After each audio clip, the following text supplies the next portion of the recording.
தட்டான்குட்டை கிராமத்தில் தீபாவளி பண்டிகை நெருங்கிக் கொண்டிருந்தது. வீடுகள் எல்லாம் சுத்தம் செய்து, வாசல்களில் வண்ணக் கோலங்கள், வீட்டினுள் அலங்காரங்கள், அடுப்பறையில் இனிப்புகள் என பண்டிகை மகிழ்ச்சி எங்கும் நிரம்பிக் கொண்டிருந்தது. முற்றத்தில் பிரவீன், லோகேஷ் இருவரும் மகிழ்ச்சியுடன், இந்த தீபாவளிக்கு சங்கு, சக்கரம், புஸ்வானம் வேண்டும் என்று தவழ்ந்தபடி அம்மா அருகில் சென்று கேட்டனர். மகேஸ்வரி சிரித்தபடி, இந்த தடவை உங்க அப்பாவே முன்னாடியே வர்றாரே, அவங்கதான் வாங்கித் தரப் போகிறார்கள் என்றாள். மாலை நேரத்தில் பல மாதங்களுக்குப் பிறகு அண்ணாதுரை வீட்டின் வாசலில் தோன்றினார். தீபாவளிக்கு 2 நாட்களுக்கு முன்னதாகவே வந்திருந்ததால் பிள்ளைகள் பரவசமடைந்து அப்பா என்று ஓடி வந்து கட்டிப்பிடித்தனர். குடும்பம் முழுவதும் மகிழ்ச்சியில் ஆழ்ந்தது. தீபாவளி நாளின் அதிகாலையில் அண்ணாதுரை ஊரில் உள்ள மீன் மார்க்கெட்டுக்கு சென்று தாஜா மீன் வாங்கினார்.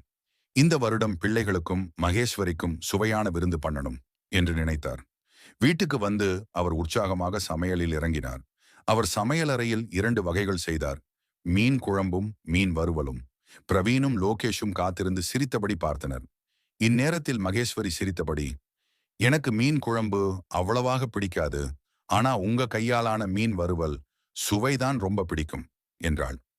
அண்ணாதுரை சிரித்துக்கொண்டே, அப்படியென்றால் உன் சோறு தட்டில் முழுக்க வறுவல் தான் வைக்கிறேன் என்று நகைச்சுவையுடன் கூறினார். இரவு நேரம் முழுவதும் வீடு பட்டாசு சத்தத்தாலும் இனிப்பு மணத்தாலும் பிள்ளைகளின் சிரிப்பு குரலாலும் ஆனந்தமாக இருந்தது. பிரவீனும் லோகேஷும் சங்கு சக்கரம் பார்த்து களைப்புடன் அப்பாவையும் அம்மாவையும் அணைத்துக் கொண்டு தூக்கத்தில் ஆழ்ந்தார்கள்.